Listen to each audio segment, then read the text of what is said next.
Eu sei que já faz algum tempo aí que eu não falo sobre livros no canal, mas uma das minhas metas para 2020 é justamente falar mais sobre leitura aqui no canal e principalmente sobre os livros que eu ando lendo. Claro, né? Porque se eu vou falar de livros que eu não tô lendo, vai ficar um pouco complicado. Mas enfim, eu quero falar hoje sobre a primeira leitura de 2020, que foi o romance LGBT New Adult. Eu acho que é essa categoria que ele acaba se encaixando, que é Vermelho, Branco e Sangue Azul, de Cassie, ou Casey, eu ainda não sei como se pronuncia o nome dela corretamente, McKinstry, que conta aí um romance entre os Estados Unidos e Buckingham. E a gente vai conferir isso, falar mais sobre isso depois da vinheta.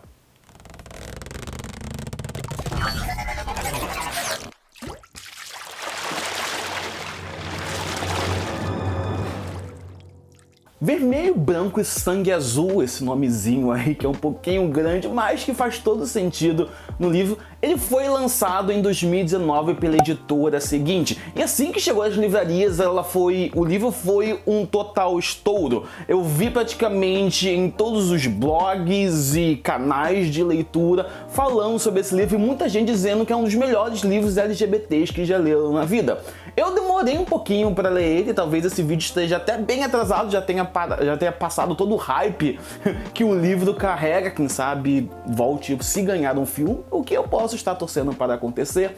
Mas eu comecei a ler esse livro despretensiosamente. Eu vinha lendo vários thrillers, vários livros de suspense e eu pensei, ok, vou dar um pequeno intervalo para ler algo mais leve. Então eu achei Vermelho, Branco e Sangue Azul, achei uma sinopse no mínimo interessante e peguei ele para ler. E o que começou com uma leitura bem despretensiosa, olha, me surpreendeu bastante. O livro vai contar a história de Alex, que é o primeiro filho dos Estados Unidos, ou seja, ele é filho da presidenta dos Estados Unidos, que tem aí uma certa rivalidade com o príncipe Harry, que é o príncipe na segunda linhagem de sucessão para a coroa da Inglaterra. Se eu não me engano, é isso mesmo. Ele não é a pessoa direta para herdar o trono, mas se algo acontecer com o irmão dele, é ele que deve assumir. E os dois têm uma certa rivalidade, até que em algum momento aí, por causa de alguns acontecimentos, eles acabam se encontrando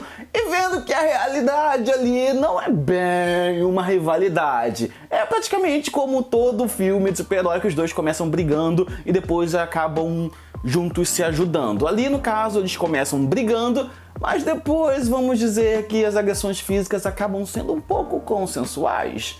Enfim, então acaba girando ao redor desses dois, do príncipe Harry, que é o príncipe encantado dos sonhos, e também o Alex, que é o primeiro filho dos Estados Unidos. Então esse romance entre a Inglaterra e a Casa Branca. Quando eu comecei a ler, eu achei que seria aquele clichêzão adolescente, bem bobinho, bem água com açúcar, que eu não tenho algo contra, mas não é o tipo de leitura que eu costumo ter, aquele romancezão exagerado, com emoções o tempo todo, só que não é assim. O simples fato de que eu acho que, apesar de ser uma história, né, não ter uma atuação, não ser um live action, né, o príncipe Harry e o Alex têm uma química impressionante. Eles têm uma relação não de romancezão mexicano e etc, e sim algo de implicância o tempo todo. Os dois personagens são extremamente carismáticos,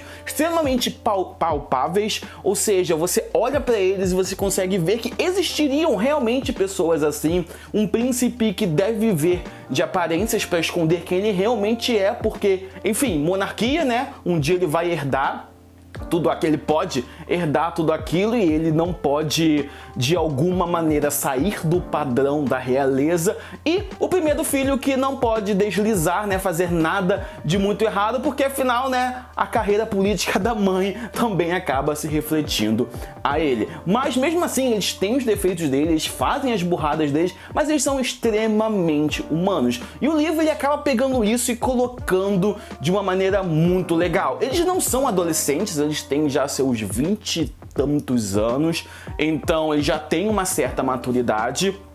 não é aquele livro bem bobinho. Inclusive, não é um livro, eu acho que para menores de 18 anos, porque ele tem bastante cena de sexo, algumas coisas que são praticamente um tutorial de como fazer.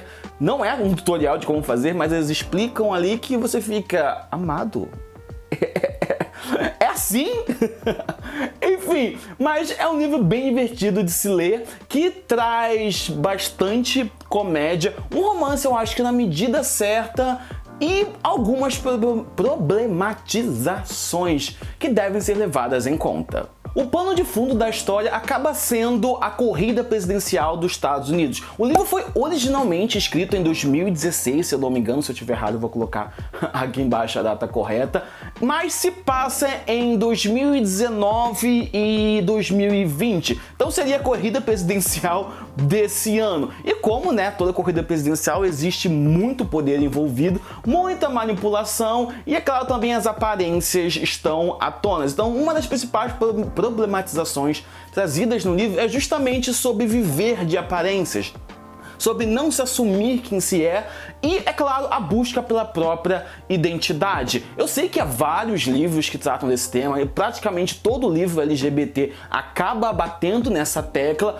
mas eu posso dizer que é algo extremamente necessário, porque ao público LGBT, qualquer pessoa que é LGBT passa por esse processo de autodescobrimento, de se esconder durante a infância e adolescência para um dia conseguir, de certa maneira, né, como diz o ditado, não é ditado popular, mas a frase popular, né, sair do armário, a pessoa se descobrir e conseguir se reencontrar, na verdade, se reencontrar ou se encontrar de verdade, parar de se mostrar para a sociedade como algo que não é. Então é algo que é extremamente identificatório para quem passa por isso. E o livro trata isso de uma maneira muito legal. Eu falo que ele é um livro LGBT e não um livro gay, como a maioria dos livros, quando fala, o livro é LGBT, mas na verdade o livro só tem personagens gays, porque aqui não tem só personagens gays. Então, existem pessoas de outras orientações sexuais que vão ser representadas aqui nessa história, o que eu achei bem interessante por sair um pouco dessa curva de que, o livro LGBT, e na verdade a maioria dos livros que são tratados como LGBT só trazem a sigla G mesmo neles, sem tocar nas outras siglas que tá aí retratada no LGBTQI+. Então, Vermelho, Branco e Sangue Azul acaba sendo um bom livro, quer dizer, um ótimo livro. New Adult, eu lá no Scooby dei 5 estrelas pra ele, porque eu gostei bastante, apesar do início ficar um pouquinho, vai ser outro livro clichê, mas depois me surpreendeu bastante. Do meio pro final eu praticamente li todo o livro em 2 dias, então ele me pegou real e acabei indicando para todos os meus amigos que gostam de uma boa história. Não só por ser um livro LGBT, por trazer representatividade para o público, mas também por ser um bom livro de romance que traz uma dinâmica bem legal entre o casal envolvido. Então, se você está procurando um bom livro de romance que tem aí personagens palpáveis, traz algumas críticas interessantes sobre o governo, viver de aparências e sobre se descobrir quem realmente você é.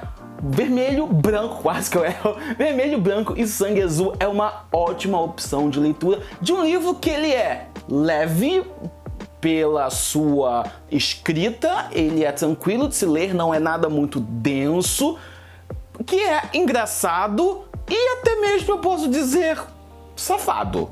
E se você gostou desse vídeo, deixe seu joinha, se inscreve no canal aqui embaixo, segue Kibarba em todas as redes sociais, principalmente Instagram, porque tem conteúdo inédito lá sempre.